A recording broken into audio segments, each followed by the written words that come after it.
Restaurant style veg Kolhapuri ಮಾಡೋಣವಾ? ಯಾವಾಗಲೂ ಒಂದೇ ರೀತಿ ವೆಜ್ ಗ್ರೇವಿ ತಿಂದು ಬೇಜಾರಾಗಿದ್ರೆ ಈ ಗ್ರೇವಿನ ಒಂದ್ಸಲ ಟ್ರೈ ಮಾಡಿ. ಸಖತ್ ಇಷ್ಟ ಆಗುತ್ತೆ ನಿಮಗೆ. ಪರೋಟ, ರೊಟ್ಟಿ, chapati, white rice, ghee rice ಯಾವುದ್ರ ಜೊತೆಗಾದರೂ ತಿನ್ಬೋದು. ತುಂಬಾ ಚೆನ್ನಾಗಿರುತ್ತೆ. ಸೊ ಬನ್ನಿ ಮಾಡೋದು ಯಾವ ರೀತಿ ಅಂತ ನೋಡೋಣ. ಮೊದಲು ನಾನಿಲ್ಲಿ ಸ್ವಲ್ಪ ತರಕಾರಿಗಳನ್ನು ಕಟ್ ಮಾಡಿ ತೆಗೆದಿಟ್ಕೊಂಡಿದ್ದೀನಿ. ಕ್ಯಾರೆಟ್, ಕ್ಯಾಪ್ಸಿಕಮ್, ಬೀನ್ಸ್, ಸ್ವಲ್ಪ ಬಟಾಣಿ ಮತ್ತು ಈರುಳ್ಳಿ. ನಿಮ್ಗೆ ಇಷ್ಟ ಇರುವಂಥ ಯಾವ ತರಕಾರಿ ಬೇಕಾದರೂ ಉಪಯೋಗಿಸ್ಕೊಳ್ಬೋದು. ಇದರ ಜೊತೆಗೆ ಸ್ವಲ್ಪ ಪನ್ನೀರ್ನು ಕಟ್ ಮಾಡಿ ತೆಗೆದಿಟ್ಕೊಂಡಿದ್ದೀನಿ.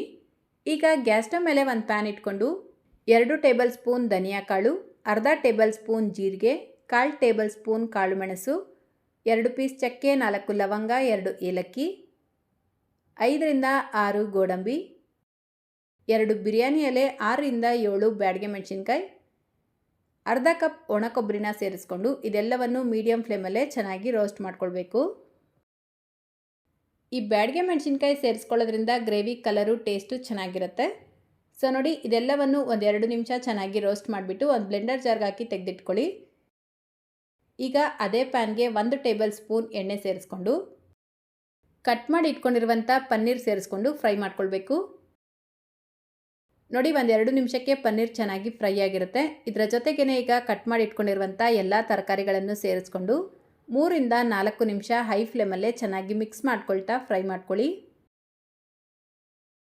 ನೋಡಿ, 4-5 ನಿಮಿಷಕ್ಕೆ ನಾವು ಸೇರಿಸ್ಕೊಂಡಿರುವಂಥ ತರಕಾರಿ ಚೆನ್ನಾಗಿ ಫ್ರೈ ಆಗಿರುತ್ತೆ. ಇದನ್ನು ಸೈಡಿಗೆ ತೆಗೆದಿಟ್ಕೊಂಡು ನಾವಾಗಲೇ ಫ್ರೈ ಮಾಡಿ ತೆಗೆದಿಟ್ಕೊಂಡಿರುವಂಥ ಎಲ್ಲ ಪದಾರ್ಥಗಳು ಸ್ವಲ್ಪ ತಣ್ಣಗಾದ್ಮೇಲೆ ಇದರ ಜೊತೆಗೇ ಅರ್ಧ ಟೀ ಸ್ಪೂನ್ ಗಸಗಸೆ ಸೇರಿಸ್ಕೊಂಡು ಮೊದಲು ಬ್ಲೆಂಡ್ ಮಾಡ್ಕೊಳ್ಬೇಕು.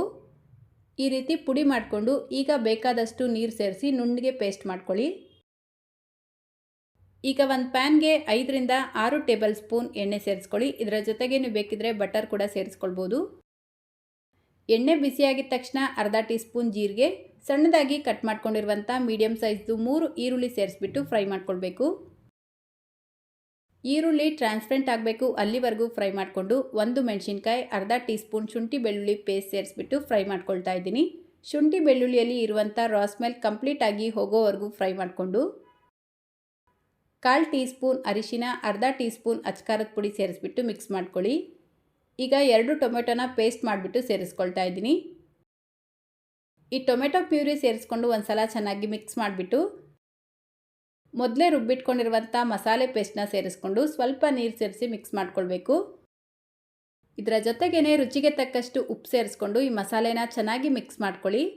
ನೋಡಿ, ಮಸಾಲೆ ಈ ರೀತಿ ಕುದಿಯೋಕ್ಕೆ ಸ್ಟಾರ್ಟ್ ಆಗಿದ ತಕ್ಷಣ ಇದಕ್ಕೆ ಫ್ರೈ ಮಾಡಿ ತೆಗೆದಿಟ್ಕೊಂಡಿರುವಂಥ ಎಲ್ಲ ತರಕಾರಿಗಳನ್ನು ಸೇರಿಸ್ಕೊಂಡು ನೀರು ಸೇರಿಸ್ಕೊಳ್ತಾ ಇದ್ದೀನಿ. ಅರ್ಧ ಕಪ್ಪಷ್ಟು. ಗ್ರೇವಿ ಕನ್ಸಿಸ್ಟೆನ್ಸಿ ನೋಡಿಕೊಂಡು ನೀರು ಜಾಸ್ತಿ ಅಥವಾ ಕಡಿಮೆ ಸೇರಿಸ್ಕೊಂಡು ಮಿಕ್ಸ್ ಮಾಡ್ಕೊಳ್ಬೇಕು. ಈ ರೀತಿ ಮಿಕ್ಸ್ ಮಾಡಿಬಿಟ್ಟು ಒಂದು ಲಿಡ್ನ ಕ್ಲೋಸ್ ಮಾಡಿ ಲೋ ಫ್ಲೇಮ್ನಲ್ಲೇ 10 ನಿಮಿಷ ಇದನ್ನು ಕುದಿಯೋದಕ್ಕೆ ಬಿಡಬೇಕು. ಇನ್ ಬಿಟ್ವೀನ್ ಮಿಕ್ಸ್ ಮಾಡ್ಕೊಳ್ತಾ ಬೇಯಿಸ್ಕೊಳ್ಳಿ, ಇಲ್ಲಾಂದರೆ ತಳ ಹಿಡಿಯುತ್ತೆ.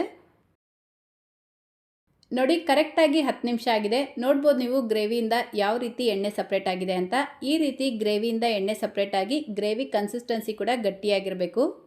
ಈಗ ಲಾಸ್ಟಲ್ಲಿ ಸ್ವಲ್ಪ ಕೊತ್ತಂಬರಿ ಸೊಪ್ಪು, ಅರ್ಧ ಟೀ ಸ್ಪೂನ್ ಕಸೂರಿ ಮೆಥಿನ ಸೇರಿಸ್ಕೊಂಡು ಒಂದ್ಸಲ ಚೆನ್ನಾಗಿ ಮಿಕ್ಸ್ ಮಾಡಿ ಗ್ಯಾಸ್ ಫ್ಲೇಮ್ನ ಆಫ್ ಮಾಡಿಕೊಂಡ್ರೆ ಸಖತ್ ಟೇಸ್ಟಿಯಾಗಿರುವಂಥ ವೆಜ್ ಕೊಲ್ಹಾಪುರಿ ರೆಡಿಯಾಗುತ್ತೆ.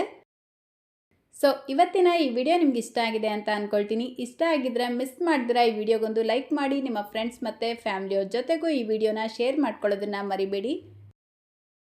ನಮ್ಮ ಚಾನಲ್ನ ಹೊಸದಾಗಿ ನೋಡ್ತಾ ಇದ್ದರೆ ಸಬ್ಸ್ಕ್ರೈಬ್ ಮಾಡ್ಕೊಳ್ಳಿ, ಫೇಸ್ಬುಕ್ಕಲ್ಲಿ ನೋಡ್ತಾ ಇದ್ದರೆ ಫಾಲೋ ಮಾಡಿ ಅಂತ ಹೇಳ್ತಾ ಇದೇ ರೀತಿ ಮತ್ತೊಂದು ರೆಸಿಪಿಯೊಂದಿಗೆ ಮತ್ತೆ ಸಿಗೋಣ. Thank you.